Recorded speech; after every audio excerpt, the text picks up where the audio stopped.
கடகராசி நேயர்களுக்கு வரக்கூடிய இந்த 2026 புத்தாண்டு எப்படி இருக்கும்னு சொல்லுங்க? கடகராசியில் பிறந்தவர்களுக்கு இந்த வருஷம் கட்டாயம் நல்ல பலன்களை தரக்கூடியதாக இருக்கும். எந்த மாதிரியான பலன்களை எதிர்பார்க்கலாம் அப்படின்னு கேட்டால், ஃபஸ்ட்டு ஹையர் ஸ்டடீஸ். கடகராசியில் இருக்கக்கூடிய ஒருத்தருக்கு இந்த ஆண்டு பெரிய அளவுக்கு பணம் சம்பாதிக்கக்கூடிய யோகம் குறைவாகத்தான் இருக்கும். அப்போது எதிர்காலத்தில் நீங்கள் பணம் சம்பாதிக்கிறதுக்காக, எதிர்காலத்தில் பெரிய அளவுக்கு வாழ்க்கையில் செட்டில் ஆகிறதுக்காக என்னெல்லாம் உங்கள் கையில் இருந்தால் கிடைக்குமோ அதெல்லாம் இந்த வருஷம் செய்ய போகிறீங்க. அப்போ அதில் ஃபஸ்ட்டு என்னன்னு கேட்டாலே படிப்பு தான். அந்த படிப்பும் கூட இப்போ நீங்கள் ஹையர் ஸ்டடீஸ் பண்ணுறீங்கன்னு சொன்னால், அது முடிக்கும் போதே கூட உங்களுக்கு வேலை கிடச்சிரும். அப்போது 1 வருஷம் 2 வருஷம் 3 வருஷம்னு இது இருக்கும். அப்போ எதை நீங்கள் தேர்ந்தெடுக்கிறீங்களோ அது முடித்த உடனே உங்களுக்கு வேலை கிடைக்க போகுது. அதனால் நிறைய சம்பாதிக்க போகிறீங்க. ஃபஸ்ட்டு நீங்கள் என்ன பண்ணலன்னா படிப்பு, கல்விக்கு தான் முக்கியத்துவம் கொடுக்கணும். எதை வைத்து இந்த பலன் நம்ம சொல்கிறோன்னா, உங்களுடைய ராசிக்கு 9ஆம் இடத்துல சனி இருக்கார். எப்போது இந்த வருஷம் தொடங்கும்போது, இந்த வருஷம் முழுக்க 2026 முழுக்க 9ஆம் இடத்துல தான் சனி இருப்பார். 9ஆம் இடம் அப்படி சொன்னால் குருன்னு அர்த்தம். 9ஆம் இடம் அப்படி சொன்னால் தர்மம்னு அர்த்தம், ஞானம்னு அர்த்தம். சனி அங்கே இருக்கிறதுனால இதெல்லாம் உங்களுக்கு கிடைக்கும். நல்ல குரு ஒருத்தர் உங்களுக்கு கிடைப்பார். அதனால் நீங்கள் ரொம்ப நல்லா கற்றுப்பீங்க, ரொம்ப நல்லா படிப்பீங்க அப்படின்றது அர்த்தம். எப்பயுமே நம்ம படிக்கணும்னு சொன்னால், படிக்க போகிற நமக்கும் ஆர்வம் இருக்கணும், ஈடுபாடு இருக்கணும். சொல்லிக் கொடுக்கக்கூடிய நபருக்கும் கூட அந்த வேலை பிடிச்சிருக்கணும். அப்போ தான் அந்த இடத்துல சிங்க் ஆகும். 2 பேருக்கும் அந்த வேவ் லென்த்துன்னு சொல்லுவோம் இல்லையா, அது ஒத்து போனால் மட்டும்தான் ஒருத்தர்கிட்ட இருந்து நம்மளால் ஒன்றை பெற முடியும். நம்ம கொடுத்தா கூட அது அவங்களுக்கு பிரயோஜனமாக இருக்கும். அப்படிப்பட்ட குருவை தேடிக்கொண்டு இருந்தீங்கன்னு சொன்னால், இந்த ஆண்டு உங்களுக்கு அந்த குரு கிடைக்க போகிறார். அப்போ நீங்கள் நல்லா படிக்க போகிறீங்க. இதை நேரடியாக படிப்புன்னு எடுத்துக்கலாம். படிப்பை தாண்டி ஒரு கலையை கற்றுக்கொள்ளணுன்ற எண்ணம் உங்களுக்கு இருக்குது. அந்த கலையை கற்றுக்கிறதுக்காக நிறைய முயற்சி பண்ணிங்க, நிறைய டீச்சர்ஸ் போய் பார்த்தீங்க. பெருசாக உங்களுக்கு அது ஒத்து போகலை, நீங்கள் அதை தொடரலை. ஆன்லைன்லலாம் கூட ட்ரை பண்ணிங்க, அப்பயும் கிடைக்கலனா, இந்த ஆண்டு கலை ஆர்வத்தை பூர்த்தி செய்யக்கூடிய அளவிற்கு, நீங்கள் அந்த கலையில் ஒரு வித்தகராக வரக்கூடிய அளவிற்கு உங்களுக்கு சொல்லிக் கொடுக்கக்கூடிய குருவை நீங்கள் கண்டுபிடிச்சிடுவீங்க. யாருன்றது உங்களுக்கு தெரிஞ்சிடும். அதில் சிறந்து உங்களால் வர முடியும். அதன் பிறகு விளையாட்டு. இப்போ ஸ்போர்ட்ஸ் அப்படின்னு சொல்லக்கூடிய விஷயம் நிறைய பிள்ளைகளுக்கு ஆசையாக இருக்கும். நான் நல்ல விளையாடணும் அப்படின்னு சொல்லக்கூடியது இருக்கும். அப்போ ஃபஸ்ட்டு பேரண்ட்ஸ் கிட்ட அப்ரூவல் வாங்கணும். இல்லை படி அப்படின்னு சொல்லிடுவாங்க. அப்படி அந்த கட்டத்தை தாண்டி வந்தாங்கன்னா நல்லா சொல்லிக் கொடுக்கக்கூடிய ஒரு கோச் அவங்களுக்கு கிடைக்கணும் இல்லையா, அந்த விஷயம் இந்த ஆண்டு நடக்கும். உங்களுக்குன்னு ஒரு குரு, அந்த கோச், விளையாட்டை சொல்லிக் கொடுக்கக்கூடிய ஒரு நபர் அற்புதமாக கிடைப்பார். அதை கொண்டு நீங்கள் கற்றுப்பீங்க. இப்போ இந்த எல்லா விஷயத்தையுமே நீங்கள் பார்த்தீங்கன்னா, இதை செய்கிறதுனால உங்களுக்கு செலவு தான் இருக்கும். நீங்கள் உழைப்பீங்க, நிறைய ஆர்டர் பண்ணுவீங்க இதுக்காக. ஆனால் இம்மீடியட்டாக பலன் கிடைக்காது. இப்படிப்பட்ட விஷயங்களை தான் நீங்கள் பிளான் பண்ணணும். இதை தாண்டி அடுத்து வரும் அப்படின்னு கேட்டால், பிஸ்னஸ் பண்ணக்கூடியவர்களுக்கு இந்த ஆண்டு மிகச்சிறந்த பலன் கிடைக்கும். அது எப்படி கொடுக்கும்னு சொன்னால், சில பிஸ்னஸ் இருக்கும், ஆரம்பித்த ஃபஸ்ட்டு டேவே நமக்கு பலன் கிடைக்கும். சிலதெல்லாம் சில வருஷங்களுக்கு அப்புறம் தான் வேலையே செய்ய ஆரம்பிக்கும். அந்த மாதிரியான ஒரு பிஸ்னஸை நீங்கள் சூஸ் பண்ணலாம். அப்படி தான் நீங்கள் பண்ணுவீங்க. அப்படி தான் உங்களுடைய மனம் செயல்படும். அதுதான் கிரகங்களுடைய நகர்வு, பலன் அப்படின்னு நம்ம சொல்கிறது. அப்போது ஒரு பிஸ்னஸ் பண்ணுறீங்கன்னு சொன்னால், அதை நீங்கள் ஸ்டார்ட் பண்ணி ஓரளவுக்கு அது எல்லாத்துக்கும் ரீச் ஆகிறதுக்கான டைமாக இந்த வருஷம் இருக்கும். தாராளமாக நீங்கள் ஆரம்பிக்கலாம். அதில் என்ன கவனமாக இருக்கணும்னா, இம்மீடியட்டாக பலன் வரப்போகிறது இல்லை. அப்போ நீங்கள் ஒரு லோன் வாங்கி, இப்போ இந்த மாதம் என்ன வருதோ அதிலேருந்து எடுத்து கட்டலாம் அப்படின்ற ஒரு கமிட்மெண்ட்டோடு செஞ்சிங்கன்னா ரொம்ப கஷ்டம். 8ல் ராகு இருக்குது, நான் கஷ்டப்படுறேன் அப்படின்ற மாதிரி சொல்கிற மாதிரி ஆகிடும். ஆனால் நீங்கள் என்ன பண்ணுறீங்கன்னா, ஒரு வருஷத்துக்கு தேவையான அளவிற்கு கையில் பணம் வச்சுக்கணும், கடன் வாங்காமல் இருக்கணும். அப்போ உங்களால் பிஸ்னஸ் ஸ்டார்ட் பண்ண முடியும். ஒரு வருஷத்துக்கு அப்புறம் அது நல்ல பலனை உங்களுக்கு ஏற்படுத்தி கொடுக்கும்.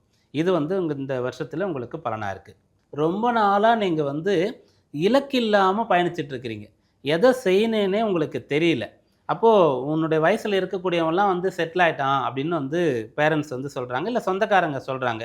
அப்படின்னா இந்த வருஷம் நீங்கள் எதுவாக ஆகணுன்றது உங்களுக்கு தெரிஞ்சிடும். எப்படி தெரியும்னா, குரு உங்களுடைய ராசிக்குள்ளே வரப்போகின்றார். வரும்போது 12 ராசியிலேயே வேறு 11 ராசிக்கும் நடக்காத ஒரு அதிசயம் உங்களுக்கு நடக்கும். அது என்னென்னா, குரு உச்சமாக இருக்கிறது உங்களுடைய ராசியில் மட்டும்தான். அதில் இன்னும் ஒரு ஸ்பெஷலாக இருக்குது. அது என்னென்னு கேட்டால், அப்படி குரு உச்சமாகும்போது சொந்த நட்சத்திரத்திலே இருந்து உச்சமாவார். இதுவும் எல்லாருக்கும் நடக்காது. ஒரு சில கிரகங்களுக்கு தான் இந்த விஷயம் நடக்கும். அப்போது புனர்பூச நட்சத்திரத்திலே இருந்து குரு உச்சபலமாக அடைகிறார். இந்த உச்சம்னு சொல்லும்போது குறிப்பிட்ட பாகை தானே இருக்கும், அதை தானே பரமோச்சம்னு சொல்லுவோம். அப்படி நம்ம டெப்த்தாக போய் கணக்கும் போடலாம். நம்ம இப்போ சொல்கிறது வந்து பொதுவாக சொல்லிட்டு இருக்கோம். அப்போ அந்த குரு வந்து சொந்த நட்சத்திரத்துலேயும் வந்து உச்ச பலத்தையும் அடையிறதுனால நீங்கள் இதுக்காகத்தான் பிறந்திருக்கிறீங்க. இதை தான் உங்களால் செய்ய முடியும், இதைத்தான் செய்யணும் அப்படின்ற விஷயம் இந்த வருஷத்தில் உங்களுக்கு தெரிஞ்சிடும். ஏன்னா பொதுவாக வருஷம் பிறக்குதுன்னு சொன்னால் நிறைய பேர் அந்த புத்தாண்டு நியூ ரெசல்யூஷன் நான் இதெல்லாம் பண்ணணும் அதெல்லாம் பண்ணணும்னு சொல்லி எழுதி வைப்பீங்க இல்லையா? கடகராசியில் இருக்கக்கூடியவங்க எழுதுறது நடக்கும். இந்த வருஷத்தில் நான் இதை பண்ணிடுவேன், இதை தெரிஞ்சுப்பேன், இதை கற்றுப்பேன், இந்த ஒரு ரீச் வந்து எனக்கு இருக்கும்னு நீங்கள் நினச்சிங்கன்னா கட்டாயம் அது உங்களுக்கு கிடைக்கும். அப்போ உங்களுக்கான துறையை வந்து நீங்கள் சூஸ் பண்ண முடியும், செலக்ட் பண்ண முடியும். நிறைய பேர் வந்து ஜாதகம் பார்க்கும்போது என்ன கேட்பாங்கன்னா, எனக்கு அரசியலில் யோகம் இருக்கா, நான் போகலாமா, இது ஒரு கேள்வி கேட்பாங்க. எனக்கு கவர்மெண்ட் ஜாப் கிடைக்குமா, இது ஒரு கேள்வி கேட்பாங்க. கடக ராசி நீங்கள் என்ன லக்னத்தில் பிறந்தீங்கன்றதுக்கு பார்த்து இதில் எதுன்றதை சொல்லலாம். ஆனால் இந்த வருஷம் இந்த 2 விஷயமுமே சான்ஸ் இருக்குது. கடக ராசியில் இருக்கக்கூடியவர்களுக்கு அரசியலில் மிகச்சிறந்த யோகம் கிடைக்கக்கூடிய அம்சம் இருக்கிறது. அதே போல் கடகராசியில் இருக்கக்கூடியவங்களுக்கு அரசு பதவியில் வேலை கிடைக்கிறது, வேலையில் இருக்கக்கூடியவர்கள் வந்து பெரிய பதவி கிடைக்கிறது.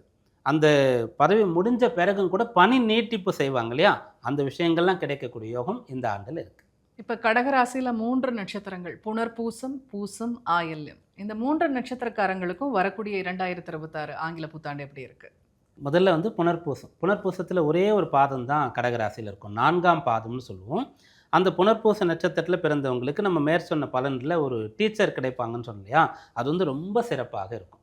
இது சாதாரணமாக ரொம்ப பேசிக்காக ஒரு எல்கேஜி யூகேஜி படிக்கிற ஸ்டூடெண்ட்டுக்கும் பொருந்தும்.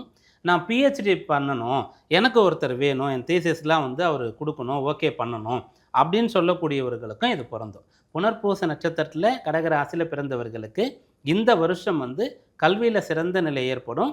உங்களுக்குன்னு ஒரு டீச்சர் கிடைப்பார். அதே போல் நீங்கள் ஒரு சயின்டிஸ்ட் ஆகணும்னு நினச்சா கூட உங்களுக்கு அந்த விஷயமானது சாத்தியமாகும். அடுத்து பூச நட்சத்திரம். பூச நட்சத்திரம் கடகராசியில் பிறந்தவங்களுக்கு கடல் கடந்து போகக்கூடிய யோகம் இந்த வருஷத்தில் வந்து சேரப்போகிறது. அப்படி ஒரு வாய்ப்பு வந்தால் நீங்கள் மறுக்கவே கூடாது. எப்பவுமே சில விஷயங்கள் வந்து நமக்கு நாம் எதிர்பார்க்காம பிளான் பண்ணாமல் இதை செய் அப்படின்னு சொல்லி வருதுன்னு சொன்னால் ஏற்றுக்கிறது நல்லது. அதை அவாய்ட் பண்ணோன்னு சொன்னால் வேறு ரூபத்தில் மறுபடியும் அதுவே திரும்பி நம்ம இடத்துல வரும்.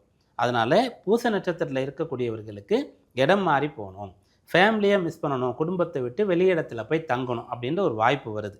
நீங்கள் வந்து ஒரு காலேஜில் உங்களுக்கு படிக்கிறதுக்காக நீங்கள் அணுகிறீங்கன்னா அப்போது அங்கேருந்து தான் படிக்க முடியும், வெளியூரில் தான் கிடைக்கிறது, அங்கேயே ஹாஸ்டலில் நீங்கள் தங்கணும்னு சொல்லி வந்ததுன்னா தாராளமாக நீங்கள் எடுத்துக்கொள்ளலாம். அப்படியாக பூச நட்சத்திரத்தில் பிறந்தவங்களுக்கு இடமாற்றத்தோடு கூடிய நன்மை நடக்க போகுது.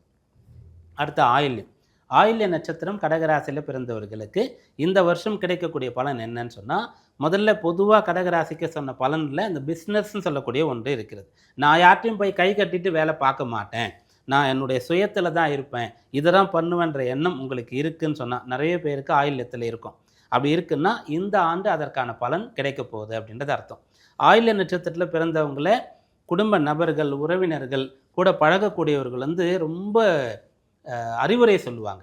நீ வந்து சொன்னால் கேட்கவே மாட்டேன்னு சொன்னால் கேட்கவே இல்லை, கேட்குறது இல்லை, அதே போல் நீ எடுக்கிற முடிவும் சரியாக இல்லைன்னு சொல்லி ப்ளேம் பண்ணிகிட்டே இருப்பாங்க.